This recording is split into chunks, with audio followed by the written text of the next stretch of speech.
My name is Arthur Baines, and I am 64 years old, and I spent 29 years as a certified public accountant, and I want you to understand what that means before I tell you what my wife did, because accounting is not about numbers the way people outside the profession assume it is.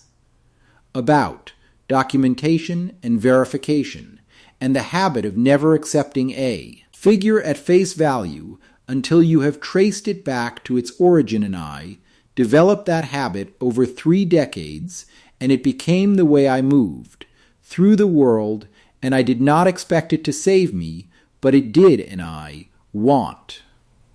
to tell you about my wife Patricia before I tell you what she did, because the portrait matters, and Patricia and I had been married for 26 years, and we had built what appeared from the outside to be a comfortable life in a 3-bedroom house in a quiet neighborhood, and the word appeared is doing important work in that sentence, because appearances were Patricia's specialty the way documentation was mine, and I noticed the distance between us growing the way you notice gradual things slowly, and then all at once, and I suggested counseling twice, and Patricia said she would think about it, and the thinking led nowhere, and I accepted this the way I had come to accept many things in the marriage by documenting them, quietly in the part of my mind reserved for things that might become relevant later, and the first concrete evidence arrived on a Tuesday. In February, when I found a receipt in the laundry that Patricia had forgotten to remove from her jacket pocket, and the receipt was from a restaurant I did not know for a dinner I had not been part of, and the amount was not significant, but the date was a Wednesday evening when Patricia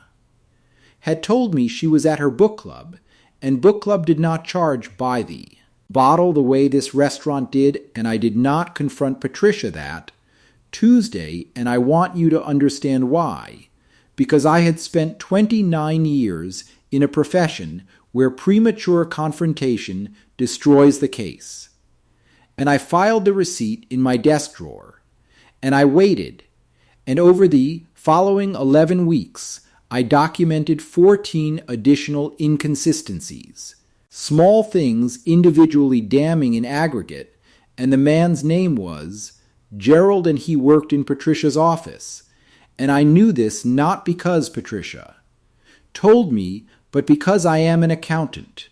and accountants verify, and what I verified over those 11 weeks was more than an affair. It was a financial architecture that Patricia had been quietly constructing for 8 months before I found the restaurant receipt, and the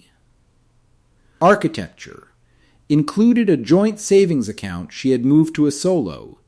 account in her name, and a credit card I had not known existed with a balance that told a story about where the money had gone, and a conversation with our mortgage lender that Patricia had initiated without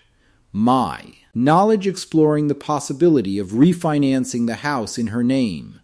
alone. And I sat with all of this documentation spread across my desk on a Saturday morning in April,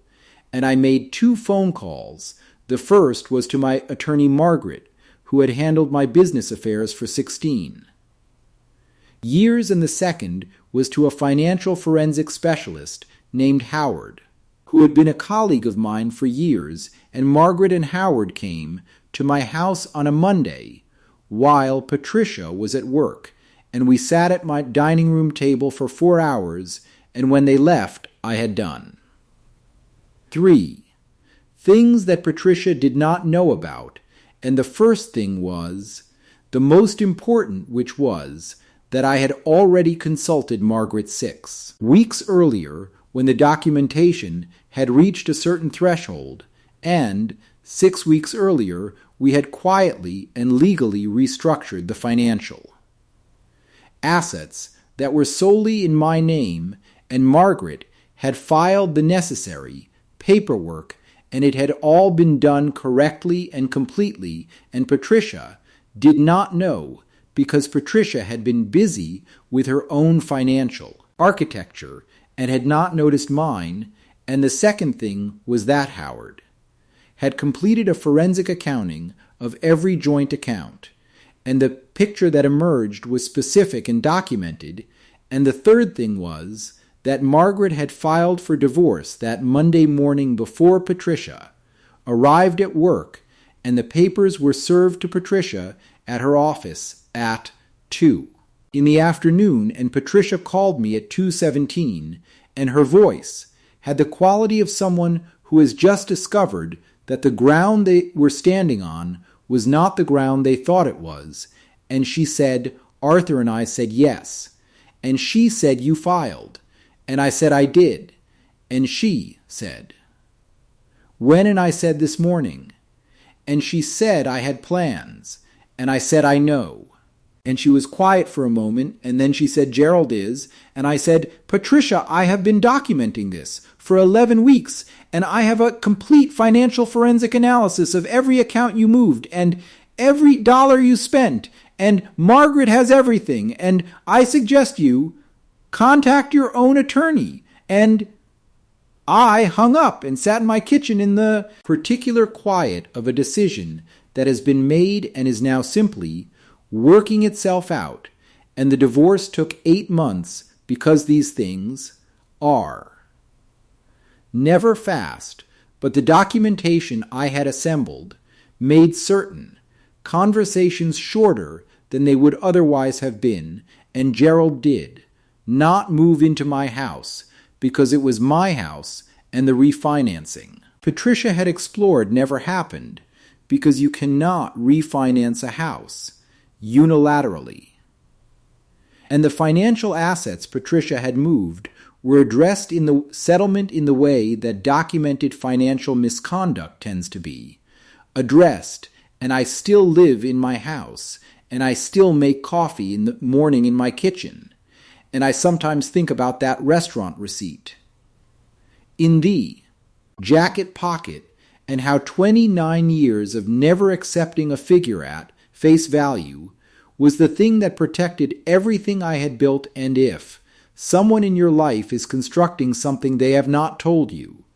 about, I want you to hear this documentation is not revenge, it is simply the record of what actually happened, and the record always matters more than the story someone else was planning to tell.